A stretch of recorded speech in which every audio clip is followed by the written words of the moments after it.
साथियों नमस्कार, मैं हरिश्चंद्र बर्णवाल इस वीडियो में आप सभी का स्वागत करता हूं। दोस्तों, वक्फ पर अब सुप्रीम सुनवाई शुरू हो चुकी है। बस ये समझ लीजिए कि अब जो कुछ भी होने जा रहा है अब वो टलने वाला नहीं है, बल्कि अब वो फैसले की घड़ी है। सुनवाई के बाद अब सुप्रीम कोर्ट को कुछ ना कुछ फैसला लेना है। लेकिन दोस्तों, सुप्रीम कोर्ट में पहले दिन जो कुछ भी हुआ वो जानना जरूरी है, क्योंकि वक्फ पर सुप्रीम कोर्ट ने एक लक्ष्मण रेखा खींच दी है। अब सुप्रीम कोर्ट में दोस्तों वक्फ की तरफ से बड़े बड़े दिग्गज वकील उतर आए हैं, ये आप भी जानते हैं। सारे बड़े वकील जो भी आप नाम जानते हैं वो सब के सब उतर गए हैं और भारत सरकार की तरफ से सॉलिसिटर जनरल हैं। लेकिन जो बातें हुई, जिस प्रकार की चर्चा हुई, वो आपको जरूर जानना चाहिए। मैं इस वीडियो में दोस्तों 8 विषयों पर आपको बारीकी से बताने की कोशिश करूंगा कि सुप्रीम कोर्ट ने क्या कहा है, किस प्रकार से वक्फ पर एक बहुत बड़ी लक्ष्मण रेखा खींच दी है। जो लोग सुप्रीम कोर्ट जाकर बार बार ये कहते हैं ना कि कानून को रोक दीजिए मिलॉर्ड, इसे रोक दीजिए, अंतरिम रूप से रोक दीजिए, उन लोगों के लिए एक बहुत बड़ा झटका है। और ये मैं अभी आपको दिखाता हूं दोस्तों।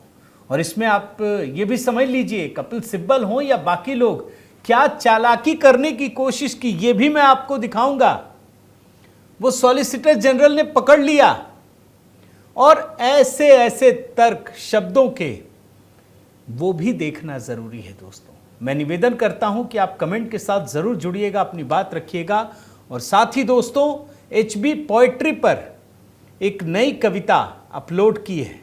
अब इसे एक नियमित अंतराल पर दोस्तों कविताएं अपलोड करूंगा। आज दूसरी कविता इस पर अपलोड करूंगा, तो ज़रूर देखिएगा और अपना प्रेम वहाँ भी दीजिएगा दोस्तों। HB मेलोडी के लिए नए गीत की तैयारी चल रही है, तो उससे भी जुड़िएगा, आप सबसे निवेदन है। आइए एक एक करके मैं आपको चीज़ें बताता हूँ दोस्तों।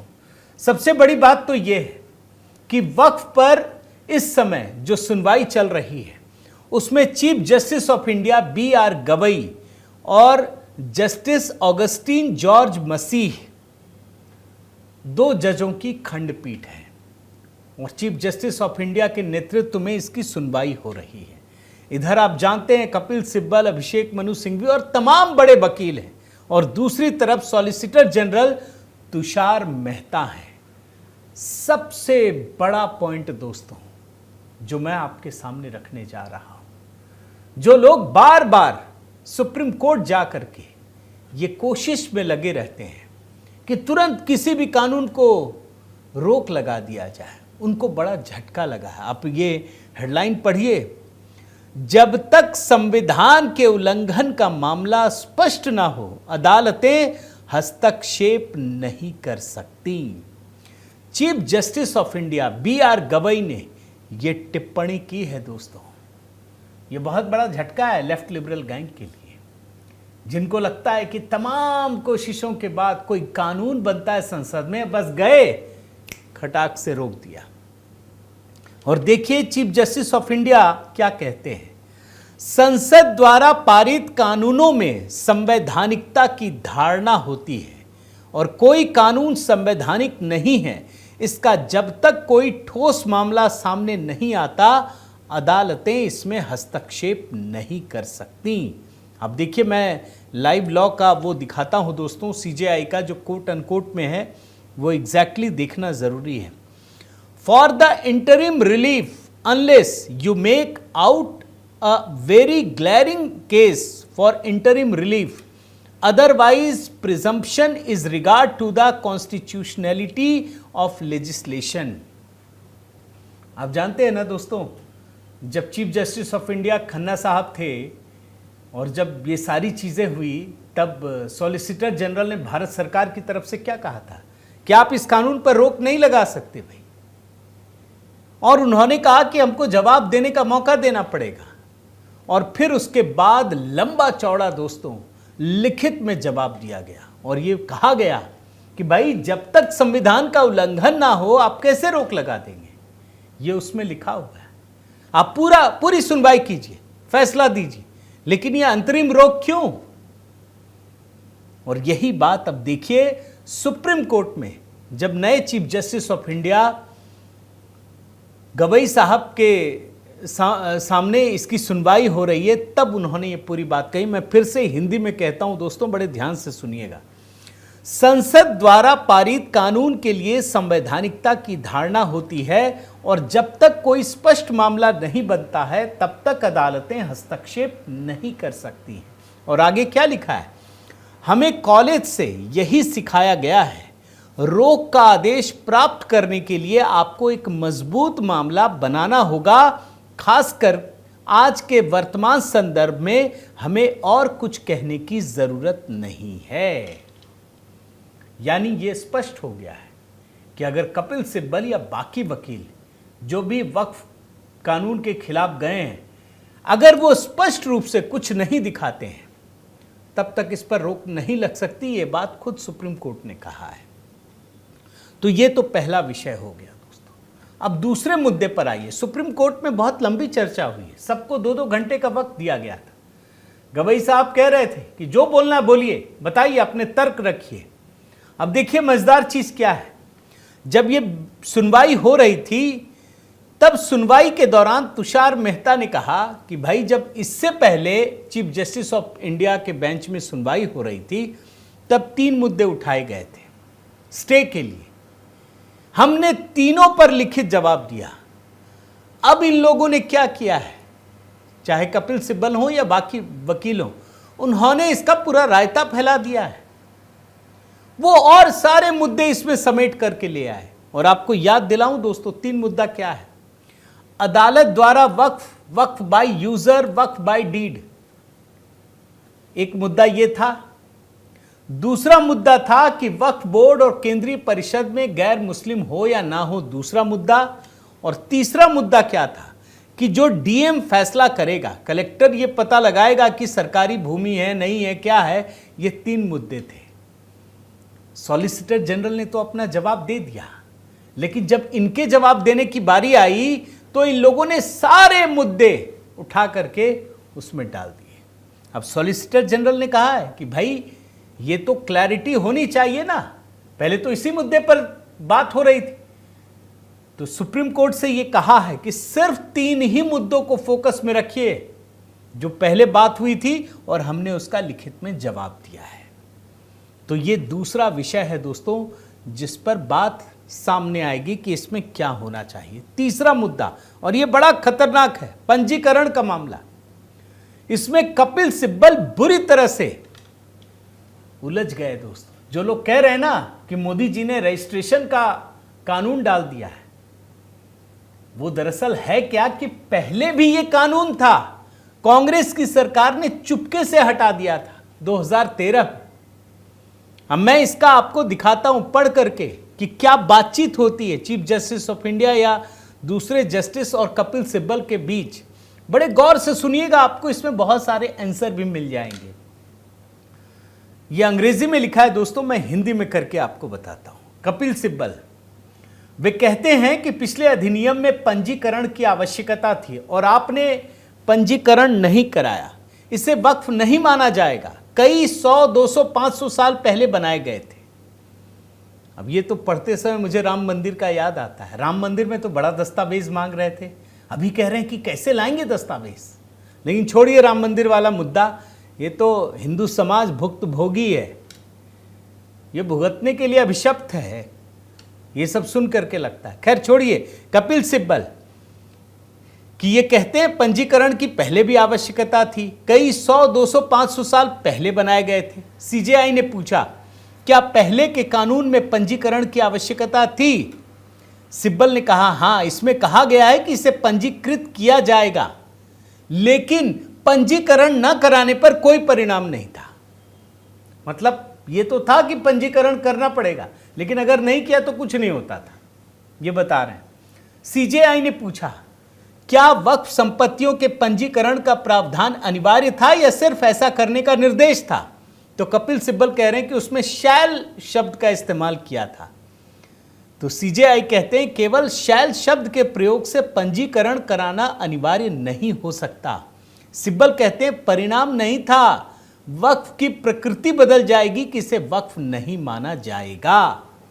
और जानते हैं दोस्तों, इस बातचीत में अब मैं बहुत डिटेल में नहीं जा रहा, सीजेआई कहते हैं कि क्या registration of Waqf by user was necessary, क्या 1954 के बाद यह सब हुआ? सिब्बल कहते हैं कि 1954 के बाद जितने भी संशोधन हुए उसमें रजिस्ट्रेशन अनिवार्य था। फिर अदालत पूछती है क्या वक्फ बाय यूजर में भी रजिस्ट्रेशन अनिवार्य था? सिब्बल कहते हैं हां। सीजेआई फिर पूछते हैं चीफ जस्टिस ऑफ इंडिया, आप सोचिए, अभी ये लोग कह रहे हैं कि रजिस्ट्रेशन मत करो, 1954। सीजेआई फिर पूछते हैं 1954 के बाद पंजीकरण आवश्यक हो गया। सिब्बल कंफ्यूज हो जाते हैं, बोलते हैं कुछ भ्रम हो सकता है, ये 1923 भी हो सकता है। अब सीजेआई कहते हैं कि बहुत दबाव है, मजे लेते हैं। आप सोचिए कि पंजीकरण पहले भी अनिवार्य था और तब जाकर के सॉलिसिटर जनरल एससी मेहता मजे लेते हैं। मिस्टर सिब्बल को लगातार परेशान किया जा रहा है, mister Sibal is continuously being disturbed. तो ये एक पंजीकरण का बहुत बड़ा मुद्दा है जिसमें सीजेआई ने जो पूछा उसमें सिब्बल साहब उलझ गए पूरी तरह से। मतलब पहले अनिवार्य था रजिस्ट्रेशन, अब चाहते हैं कि ना, चुपके से कांग्रेस ने खेल कर दिया। तो ये तीसरा विषय है दोस्तों। चौथा विषय, एएसआई प्रोटेक्टेड जो प्रॉपर्टी है उसका मामला आया। अब इनको इस बात से परेशानी है कि जो नया कानून है उसमें अगर एएसआई प्रोटेक्टेड है तो उसका वक्फ नहीं हो सकता। ये सब कुछ हड़प लेना चाहते हैं दोस्तों। आप सोचिए, ये सिब्बल साहब कह रहे हैं नया कानून कहता है कि अगर कोई संपत्ति एएसआई संरक्षित है तो वक्फ नहीं हो सकती। सीजेआई पूछते हैं कि भाई अगर एएसआई प्रोटेक्टेड है तो क्या इससे आपके धर्म के पालन का अधिकार छिन जाता है? क्या आप वहां पूजा नहीं कर सकते?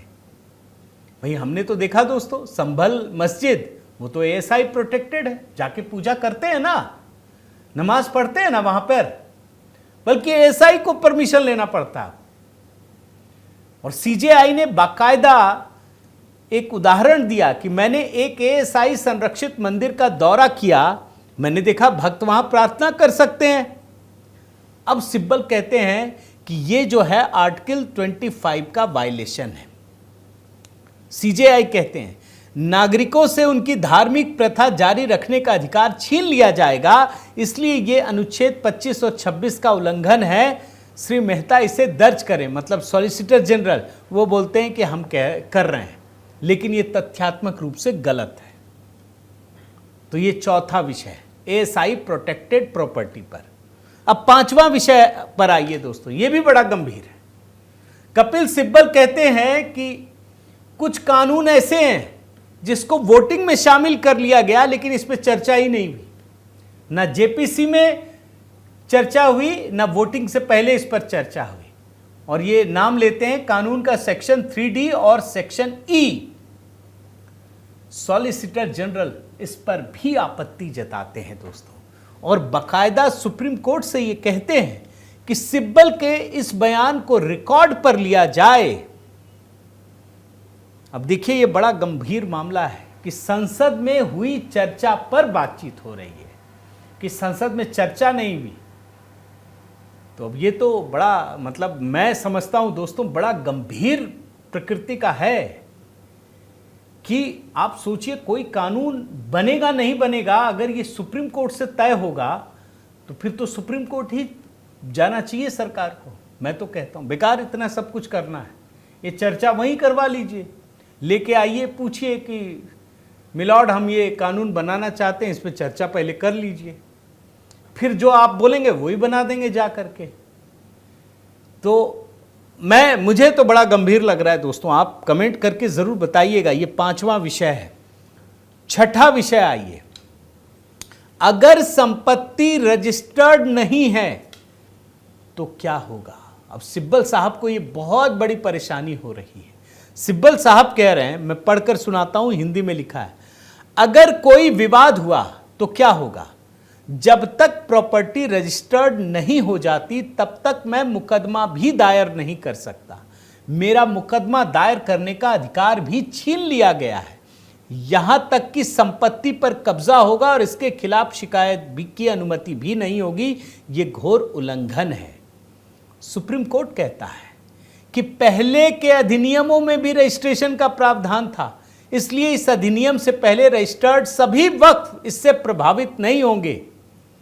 अब सिब्बल साहब जानते हैं क्या कहते हैं कि भाई पंजीकरण तो जरूरी था, लेकिन जिसने नहीं किया होगा अगर उसमें विवाद हुआ तो क्या होगा? अब आप कल्पना कीजिए, पंजीकरण का कानून है, इन लोगों ने नहीं किया, देश ऐसा ही चल रहा है और ये चाहते हैं अब भी नहीं होना चाहिए। और आप सोचिए दोस्तों, यही वक्फ कानून है ना जिसमें वक्फ बोर्ड को इतनी ताकत दे दी गई कि कहीं अगर हाथ भी रख दे तो वो संपत्ति छीन जाती थी। हिंदुओं के साथ घोर नाइंसाफी, ईसाइयों के साथ, दूसरे अन्य धर्मों के साथ। और आज जब कानून बन रहा है तो ये सुप्रीम कोर्ट में इतनी बहस हो रही है, 2013 में तो नहीं हुई। इस देश में हिंदुओं में चेतना का कितना घोर अभाव है, इस बात को समझने का प्रयास कीजिए। हम तब तक अपनी बात नहीं रखते जब तक हमारे अंदर कोई परेशानी नहीं होती, बाकी जाए दुनिया भाड़ में। आगे के विषय को देखिए। 7वां विषय, सेंट्रल वक्फ परिषद में गैर मुस्लिमों के बहुमत के आरोप पर सीजेआई ने बड़े तीखे सवाल पूछे। अब चीफ जस्टिस ऑफ इंडिया, इनका कहना है कि सेंट्रल वक्फ परिषद में गैर मुस्लिम है, कुछ कह रहे हैं बहुमत भी है। अब देखिए, कुछ बातचीत मैं आपके सामने रखता हूं। सीजेआई, बोर्ड में गैर मुस्लिमों को शामिल करने पर बहुमत कैसे हुआ? सिब्बल कहते हैं संसद के सदस्यों और न्यायाधीशों को भी मुस्लिम होना चाहिए। अब मुसलमानों का कोई संदर्भ नहीं है। कुल मुस्लिम सदस्य 7 और 12 गैर मुस्लिम हैं जिन्होंने प्रशासन को अपने हाथ में ले लिया है। सीजेआई कहते हैं आप कैसे कहते हैं कि बहुमत होगा, केंद्रीय मंत्री मुस्लिम होगा या नहीं? सिब्बल कहते हैं वह पदेन है। सीजेआई कहते हैं इसमें कहां लिखा है कि केंद्रीय मंत्री गैर मुस्लिम होगा? कैबिनेट एक जैसी नहीं रहती। सिब्बल कहते हैं ये सभी बंदोबस्तों के लिए एक जैसी नहीं रहती। अब ये बड़ा लेंदी है दोस्तों, इसमें बोध गया का भी रेफरेंस आता है कि वहां तो सभी हिंदू हैं। तो सिब्बल कहते हैं कि ऐसा इसलिए है क्योंकि पूजा स्थल हिंदुओं और बौद्धों दोनों के लिए हैं। बोध गया अधिनियम में कहा गया है, मुझे पता था कि आप ये पूछेंगे। अब यहां एक सवाल मैं रख देता हूं कि भाई जब महाकुंभ हो रहा था, महाकुंभ मेले का अधिकारी आजम खान को बनाया गया, तब तो सिब्बल साहब ने नहीं कहा होगा। और आप कोलकाता में मेरे ख्याल से कोई एक है जो हिंदुओं का सबसे पवित्र जगह, वहां पर भी ममता सरकार के एक मंत्री हाकिम साहब हैं, शायद फिरहाद हाकिम, उनको हेड बनाया गया था। तब तो कोई चर्चा नहीं हुई। यहां तक कि तिरुपति में भी दूसरे धर्म के लोग थे, तब तो चर्चा नहीं हुई। अब आप सोचिए क्या तर्क हो रहा है। और 8वां विषय दोस्तों, ये भी आपको जानना जरूरी है, जिला अधिकारी की भूमिका पर सवाल। इनको लग रहा है कि कोई जिला अधिकारी या डीएम कैसे फैसला कर सकता है, तो फिर करेगा कौन? भाई जो व्यवस्था आजादी के बाद से चली आ रही है वही तो होगा। कोई विवाद होता है कहां जाता है? फिर तो आप बोलेंगे पुलिस वाले कैसे सॉल्व करेंगे? कोई झगड़ा हो जाएगा तो क्या पुलिस वाले के पास जाएगा? तो क्या सीधे सुप्रीम कोर्ट जाइएगा? अब देखिए, मैं बातचीत आपको बताता हूं क्या बातचीत होती है। सिब्बल साहब कहते हैं सरकार और वक्फ के बीच अगर कलेक्टर से ऊपर किसी अधिकारी को शामिल किया जाता है तो यह काफी खतरनाक होगा। सीजेआई कहते हैं कलेक्टर का फैसला अंतिम, finality to the decision of collector. Sibbal कहते हैं कलेक्टर से ऊपर का अधिकारी एक रिपोर्ट देगा, रिपोर्ट के लिए समय सीमा निर्धारित नहीं है। फिर सिब्बल कहते हैं कलेक्टर जांच करेंगे, जांच की कोई समय सीमा नहीं है, जब तक जांच रिपोर्ट नहीं आएगी तब तक संपत्ति वक्फ नहीं मानी जाएगी। तब चीफ जस्टिस ऑफ इंडिया पूछते हैं क्या इससे धर्म के पालन पर रोक लग जाती है? और दोस्तों मैं आपको बताऊं कि सीजेआई ने बाकायदा महाराष्ट्र के औरंगाबाद का जिक्र किया और यह कहा कि वहां पर भी वक्फ संपत्तियों को लेकर कई विवाद है। तो सिब्बल साहब कहते हैं हां, अड़ंगा लगाना हमारे डीएनए में है। तो इतनी सारी बातचीत हुई दोस्तों पूरे दिन, और उसके बाद दूसरे दिन की बातचीत जो होगी आपको दिखाऊंगा, लेकिन मैं आपको जो महत्वपूर्ण बातें वो बता देता हूं। पहली बात, ये सुप्रीम कोर्ट ने तय कर दिया दोस्तों, और ये अपने आप में बहुत बड़ा बदलाव देखता हूं मैं, जिसमें सुप्रीम कोर्ट ने साफ कहा है कि जब तक संविधान के उल्लंघन का मामला स्पष्ट नहीं होगा अदालतें हस्तक्षेप नहीं कर सकती। और मैं आपको बोलूं तो ये वक्फ का मामला एक मिसाल होना चाहिए। ये पता लगना चाहिए कि क्या संसद द्वारा पारित कानून की इतनी ही वैधानिकता है कि अगले ही दिन जाके सुप्रीम कोर्ट में रोक लग जाए। फिर तो बेमानी है। आप किसी भी कानून की मांग कर लीजिए, संसद कुछ भी बना ले, उसका कोई अर्थ नहीं है। कितना भी डिस्कशन कर ले, लाखों के अब पूरे 140 करोड़ लोग मिलकर फैसला कर लें, फिर उसका कोई अर्थ नहीं है। फिर तो यह होना चाहिए कि आप चुनाव इसलिए लड़िए कि हम जो कानून बनाएंगे पहले सुप्रीम कोर्ट में अनुमति ले लेंगे, उसके बाद जाकर के संसद में बनाएंगे। फिर संसद में आपके पास 240 हो या 540 हो, कोई फर्क नहीं पड़ता। आप कुछ भी बना लीजिए, यहां दो लोग खड़े होंगे, तर्क दिए जाएंगे और फिर ऐसे ही होगा। लेकिन मैं मानता हूं दोस्तों कि सुप्रीम कोर्ट ने जो बात कही है पहले दिन, वो अपने आप में महत्वपूर्ण है। आपकी क्या राय है ज़रूर बताइएगा दोस्तों। और आपसे निवेदन करता हूं कि इस चैनल को अगर आपने सब्सक्राइब नहीं किया है तो ज़रूर कीजिए, लाइक कीजिए, कमेंट कीजिए, बेल आइकन दबाइए। और हाँ, HB मेलोडी दोस्तों, उस पर नए गीत की तैयारी हो रही है। आप जानते हैं कि ऑपरेशन सिंदूर पर मैंने 3 गीत अपलोड किए हैं और तीनों में आपके बेशुमार स्नेह प्राप्त हुए हैं। बनाए रखिएगा दोस्तों। बहुत बहुत धन्यवाद। जय सिया राम।